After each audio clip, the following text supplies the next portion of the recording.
Suite des chaînes de transmission.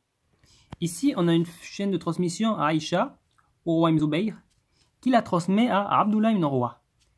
Abdullah ibn Urwa est le frère de Hisham ibn Urwa et le second fils de roi Ibn Zubayr. Il est mort en 125 et il était médinois. Il l'a transmis à Ismaïl ibn Umayya, ibn Amr, ibn Saïd ibn al-As, qui lui est mort en 139 dans l'armée de Daoud ibn Ali. Lui était Mekwa. Il l'a transmis à Soufiane ibn Soufiane al-Thawri, un des grands fuqaha de Koufa, en Irak. Il l'a transmis à Abu Daoud el-Hafri, Abu Daoud Omar ibn Sa'd ibn Ubay el-Hafri, qui était koufien, qui est mort en 203, la première date étant fausse. Et il l'a transmis à... Alors cette chaîne de transmission me semble assez obscure. Alors si je ne me trompe pas, il s'agit ici, Abu Muslim, de Salih ibn Ahmad ibn Abdullah. Donc, il doit s'agir du père de El-Ajliya, qu'il a compilé de son Thiqat. Et ici, il s'agit de Abu Ahmad ou de Ahmad, qui est le père de Abu Muslim. Bon, ça ne change pas grand-chose à l'authenticité de la chaîne. Le plus important se trouve ici.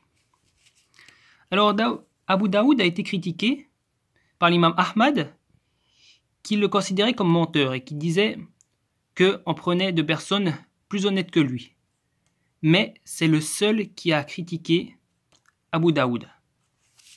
El-Ajliya considérait que c'était un des plus fiables compagnons de Soufiane al-Thawri. Et énormément de transmetteurs et de critiques du hadith rapportent aussi que Abu Daoud el-Hafri était quelqu'un de fiable. Donc, étant donné qu'il n'y a pas d'argument derrière la critique de l'imam Ahmad et qu'il est seul, alors qu'il y a plusieurs grandes autorités qui le considèrent comme fiable, je vais le considérer comme fiable. Soufiane al-Thawri est aussi fiable, mais Soufiane est connu pour faire tadlis.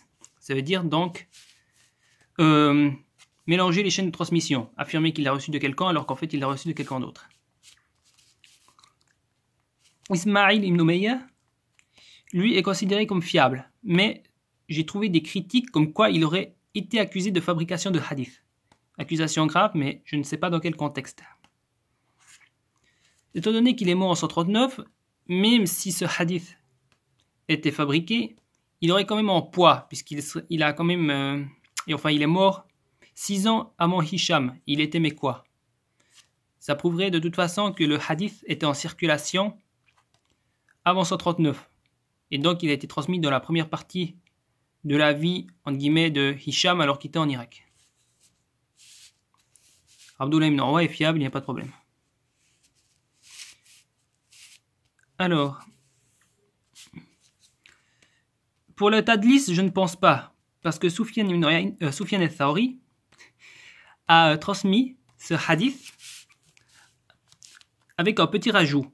Et ce rajout se trouve dans d'autres chaînes de transmission, rapporté entre autres par Abu Asim, qui dit qu'il était à la Mecque en 146 lorsque Soufiane al-Thawri lui a rapporté ce hadith. Ça veut dire que Soufiane al-Thawri a rapporté à plusieurs personnes la seconde partie du hadith. La seconde partie du hadith concerne le mois dans lequel Aïcha a été mariée, et non pas son âge.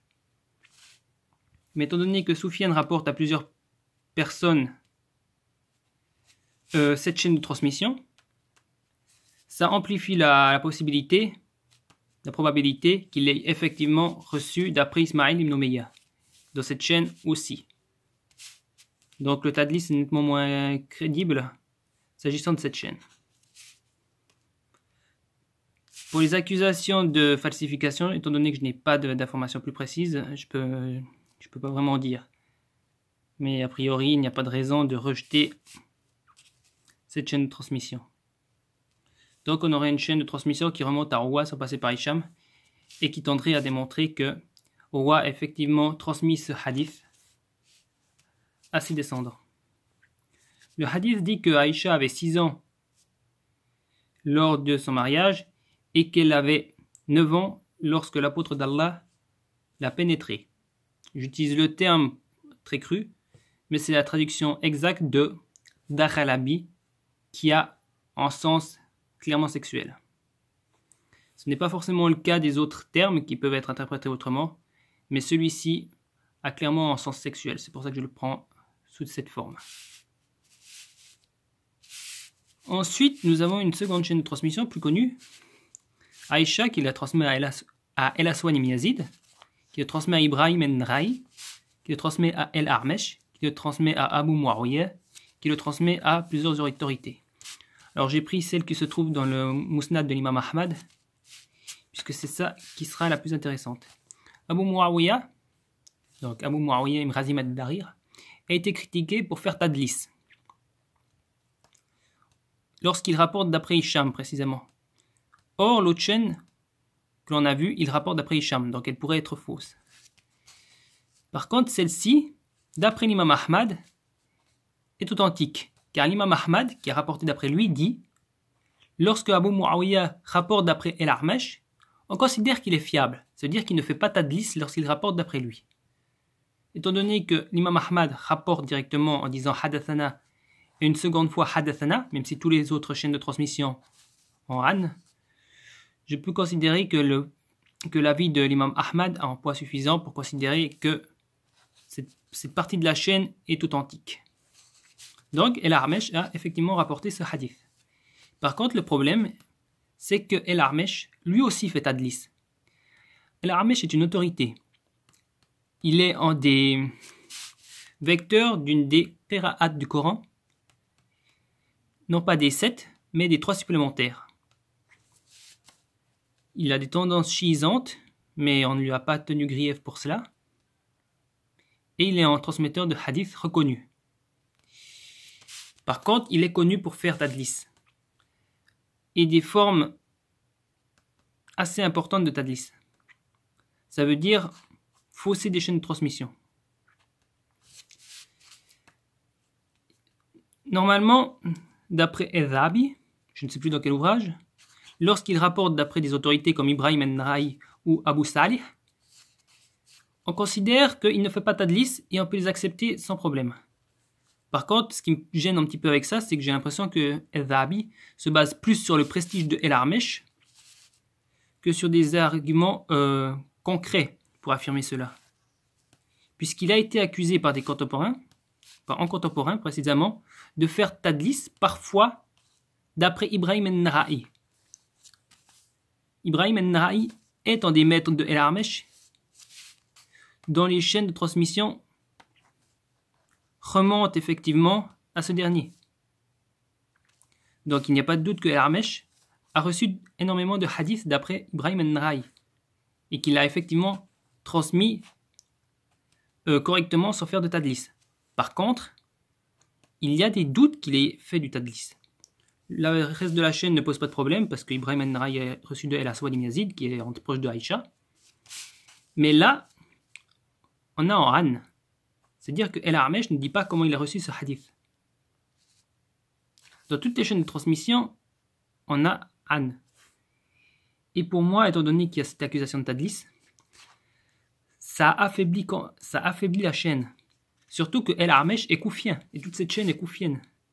Ça veut dire qu'il était dans la même région que Hicham ibn Urwa. Je n'ai pas vérifié s'il transmettait aussi de Hicham ibn Urwa, mais en tout cas, il pouvait facilement connaître ce hadith d'après un autre canal et l'attribuer à Ibrahim al-Nakhai. Il y a une autre chaîne de transmission qui remonte aussi à El-Aswad, qui passe par Abdurrahman ibn al-Aswad. Donc c'est le fils de El-Aswad ibn Yazid, rapporté par Sa'ad ibn Baqqal, qui l'a transmis à Abdurrahman ibn Muhammad al-Muharibi, qui l'a transmis à le reste de la chaîne est fiable, donc je ne l'ai pas mise, et qui fait un amalgame entre l'épisode de l'Ifk, de la calomnie, et le mariage de Aïcha. Le second épisode, c'est lorsque Aïcha était restée en dehors du cortège, enfin de la caravane des pèlerins, et que, abandonnée à elle-même, elle avait été recueillie par un compagnon, et comme ils étaient restés ensemble et que personne n'avait vu ce qu'ils avaient fait, il y a eu une une rumeur comme quoi elle aurait commis l'adultère avec ce dernier. C'est ça qu'on appelle l'épisode que je viens de donner. Alors là, on amalgame. Donc on a déjà le passage de mariage, puis ensuite on a cet épisode qui est raconté. Le problème vient de Saad ibn Baqal. Il est censé être mort après 140. Il est aussi irakien. Il est accusé de faire tadlis. Sauf que lui a été, contrairement à El-Armash, a été accusé à plusieurs reprises de ne pas être fiable et de faire tadlis. Donc la chaîne de transmission est assez critique à cause de lui. D'ailleurs, c'est ce que dit El-Haythami dans son Majma el-Zawaïd. Surtout qu'il est rapporté par Abdurrahman ibn Muhammad, qui est mort aussi à Koufa en 195 et qui n'est pas connu pour rapporter que d'après des personnes fiables. Lui-même est fiable, mais il a été critiqué pour rapporter d'après à peu près n'importe qui. Donc il ne peut même pas servir de caution à Saad ibn Baqal. Et donc cette chaîne est suspecte puisqu'il serait le seul à rapporter. Il y a une autre chaîne de transmission qui passe par Soufiane al-Thawri avec un autre hadith. Et cette chaîne est considérée comme étant authentique. Mais le problème, c'est que Soufiane dit que c'est grosso modo la seule chaîne qu'il a d'après Saad ibn Baqal, qui passe par Abdurrahman ibn al-Aswad et al-Aswad, Yazid et Aïcha, qui serait authentique. Ça veut dire qu'en gros, cette chaîne de transmission existe. Il a effectivement reçu de cette personne. Mais Soufiane al-Thawri affirme avoir la seule chaîne authentique avec un hadith authentique qui passerait par lui et par ces derniers. Donc ça affaiblit encore cette chaîne de transmission. Donc on ne peut pas se baser là-dessus. Donc pour moi cette chaîne est très suspecte. Donc, car il y a une possibilité d'avoir du tadlis à ce niveau-là.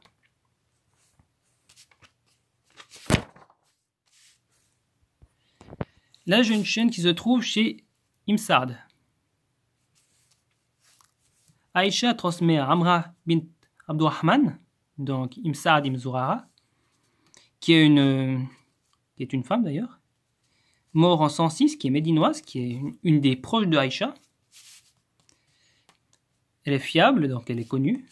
Elle rapporte à Mohammed ibn Abdurrahman Imsad ibn Zurara, qui est mort en 124. Donc, vu le nom, je pense que ça doit être son frère. Il le transmet à Abdurrahman ibn Abi Rijal, les Médinois, mort en 174. Lui, ça doit être le fils de Muhammad ibn Abdurrahman. Il le transmet à El-Waqidi, qui le transmet à Imsad. Alors, cette partie de la chaîne ne pose aucun problème. Par contre, si vous connaissez El-Waqidi, il s'agit du fameux auteur du Kitab el-Marazi, critiqué par à peu près tous les savants de son époque, comme étant menteur et comme n'étant pas fiable. Parce qu'il altère les chaînes de transmission et rapporte des récits qui sont authentifiés nulle part ailleurs. Là, on est dans le Tabaqat el-Kubra, donc on est chez son disciple, Imsad. Et Imsad a rapporté certains hadiths d'après son maître, et donc ça donne un peu plus de poids à cette chaîne de transmission, puisque Imsad considère que cette chaîne est authentique. Mais en même temps, ça ne donne aucune preuve que El-Waqidi ait effectivement reçu cette chaîne. Elle est suspecte à cause justement d'El-Waqidi, mais on n'a pas de preuve que El-Waqidi ait effectivement inventé cette chaîne. Donc on aurait peut-être une chaîne de transmission médinoise qui remonte à Aïcha. El-Waqidi est médinois à la base, mais il est parti à la fin de sa vie en Irak. Il s'est installé à Bagdad, si je ne me trompe pas.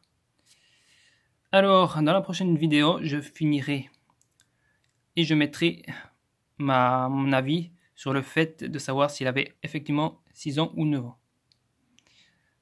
Prochaine vidéo qui va venir bientôt.